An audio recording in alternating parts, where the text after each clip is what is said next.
आज एक छोटी सी कहानी सुनते हैं। ये कहानी है राजा और उसके वजीर की। एक राजा था, उसके पास उसका वजीर था और राजा बहुत खुश था अपने वजीर से। उसको लगता था वो सबसे भाग्यशाली है कि उसके पास इतना समझदार, इतना ईमानदार, इतना बुद्धि वाला वजीर है जो इतना इंटेलिजेंट है और उसके पास उसकी हर प्रॉब्लम का समाधान होता था। राजा अपने को बहुत खुशकिस्मत समझता था कि उसके पास ऐसा वजीर है। वो बहुत हमेशा खुश रहता था और वजीर उसे हमेशा खुश रखता था। एक दिन अचानक से वजीर की मृत्यु हो गई। राजा बड़ा परेशान, क्या करूँगा मैं। 2-3 दिन तक तो उसको कोई मैसेज ही समझ में नहीं आ रहा था कि मैं क्या करूँ। अब जो होना था वो तो हो गया। उसने सोचा चलो मैं पैगाम भेजता हूँ हर गांव में, छोटे छोटे गांव में, क्योंकि उस टाइम पे हम पोस्ट नहीं कर सकते थे जैसे कि आज अवेलेबिलिटी है हमारे पास सोशल मीडिया की, कि सब कुछ हम सोशल मीडिया के थ्रू कर सकते हैं। उस टाइम पे ये नहीं था। उस टाइम वर्ड ऑफ माउथ से एक दूसरे को बोल बोल के हमें उम्मीदवार मिलते थे। तो राजा ने सब जगह पैगाम भेजाया, हर एक गांव में पैगाम भेजाया कि मुझे एक वजीर की ज़रूरत है। उस इंसान को भेजेगा जो आप समझते हैं, वहाँ के प्रधान को बोला, हर एक गांव के प्रधान को, कि जो आप समझते हैं आपके गांव का सबसे बुद्धिमान व्यक्ति है, उस व्यक्ति को आप मेरे पास भेजिएगा। मुश्किल था ऐसा आदमी ढूंढना, पर फिर भी इतने गांव थे, 50 गांव थे, उसमें से 3 गांव में से ऐसे इंसान मिले जिसको गांव वाले समझते थे कि ये बहुत बुद्धिमान है। वो 3 राजा के महल पहुंचे। जो पहला इंसान था, लोग उसको समझते थे कि इसको इतना ज्ञान है, इसने इतनी किताबें पढ़ी हैं, ये हमेशा किताबों में डूबा रहता है, तो शायद इसके पास सब चीज़ों का समाधान होगा, क्योंकि किताबों में तो कितनी नॉलेज होती है, कितना समाधान हो, हर चीज़ का सलूशन हमें मिल जाता है।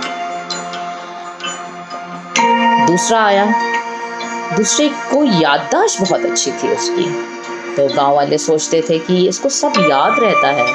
जब सब याद रहता है तो राजा कुछ भी पूछेगा, इसके पास तो सबका आंसर होगा क्योंकि इसको सब याद रहता है। तीसरा इंसान आया जिसको गांव वालों ने भेजा, क्योंकि वो हमेशा मुस्कुराता रहता था।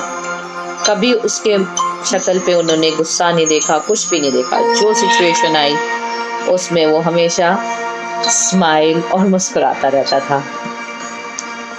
राजा ने सोचा बढ़िया है, अब शायद मुझे मेरा वजीर मिल जाएगा, पर किसको रखो इन तीनों में से। एक इनका इम्तिहान लिया जाए, एक इनका टेस्ट लिया जाए। तो राजा ने उन तीनों को रात भर के लिए जेल खाने में डाल दिया, नीचे तहखाने में भेजा और बोला आप 3 इस जेल के अंदर रहोगे, और बाहर से उसने उसके अंदर लॉक लगा दिया। और फिर राजा ने बोला जो इस ताले को खोल पाएगा और जो सुबह 5 बजे जैसे ही दिन निकलेगा, 5:30 बजे इस जेल से बाहर आएगा, वो मेरा वजीर होगा। ये तीनों उम्मीदवार बड़े परेशान, अब जेल में बंद, इधर उधर रात भर चलते रहे, सोचते रहे। फिर जो किताब पढ़ता था उसने अपनी किताबें खोली कि शायद इसमें समाधान मिले कि कैसे इसको अनलॉक करना है। लॉक लगा हुआ है, इसको कैसे अनलॉक करना है। जैसे हम अभी लॉकडाउन पीरियड में हैं, तो उसने भी सोचा कैसे अनलॉक किया जाए इस ताले को। तो किताबों में पढ़ रहा है, खूब दिमाग लगा रहा है, पूरी रात पढ़ रहा है।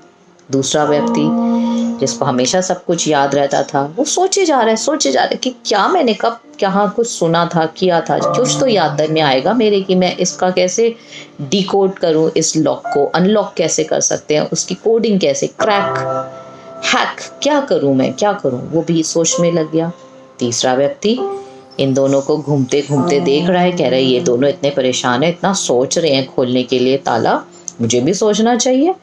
वो भी थोड़ी देर आगे पीछे मुस्कुराता हुआ घूमता रहा। फिर उसको तो आ गई नींद और वो सो गया। जब उसको नींद आ गई, वो सो गया, वो तो मुस्कुराते मुस्कुराते सो गया। तो ये जो दोनों लोग बचे, इन्होंने सोचा अरे चलो एक तो गया, अब कंपटीशन हम दोनों के बीच में ही है, हम दोनों में से ही कोई वजीर बनेगा। तो वो करते रहे पर कुछ समझ नहीं आया उन्हें, और सुबह 4 बजे दोनों थक हार के सो गए। और जब ये जो तीसरा था, ये तो पूरी रात बहुत अच्छे से सोया, ये सुबह उठ गया, 5:30 बजे अपने उठ गया और उसने बाहर निकल आया वो। और राजा बाहर खड़ा ही था, उसके सैनिक भी खड़े थे, सब खड़े थे देखने के लिए कि कौन आता है बाहर। राजा बहुत खुश, मुझे तो मेरा वजीर मिल गया।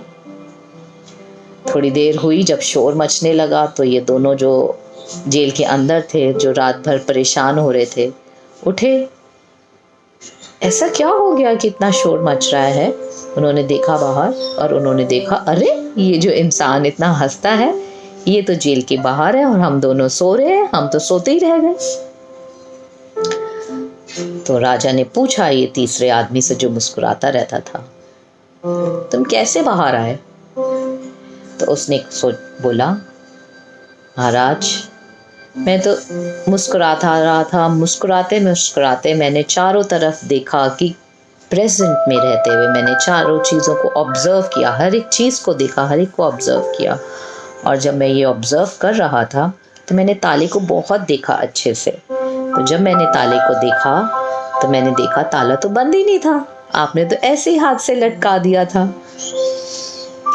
तो मैं सो गया और सुबह आराम से उठ गया, क्योंकि मेरे को पता था मैं खोल लूँगा। ये दोनों लोग जो इतना सोच रहे थे, इतना किताबों की नॉलेज पढ़ रहे थे, वो तो रह गए। तो हमें क्या सीख मिलती है इस कहानी से? राजा तो बहुत खुश हो गया कि ये वजीर मेरा बहुत समझदार है। वो क्यों खुश हुआ, आप गेस कर सकते हैं? नहीं, मैं बताती हूँ आपको। इससे हमें ये सीख मिलती है कि प्रेजेंट मोमेंट में रहिए। ज्ञान आपके पास बहुत होगा, याददाश्त आपकी बहुत अच्छी होगी, टेक्निकल नॉलेज बहुत अच्छी होगी, बट जब हम टेंशन में आ जाते हैं तो जो हमें आता है वो भी भूल जाते हैं। और जब हम मुस्कुराते रहते हैं, हमेशा ऑब्जर्वेंट रहते हैं, प्रेजेंट मोमेंट में रहते हैं, तो हमारा दिमाग ज़्यादा चलता है और हम हर चीज़ का सल्यूशन निकाल सकते हैं। तो इस लॉकडाउन के पीरियड में भी मैं आपसे यही कहना चाहूँगी, मुस्कुराते रहें। जो भी आपके अंदर अलाइव है, जो भी आपको हैप्पीनेस देता है, उससे कनेक्ट रहेंगे तो ये लॉकडाउन का पीरियड आराम से हम निकाल सकते हैं।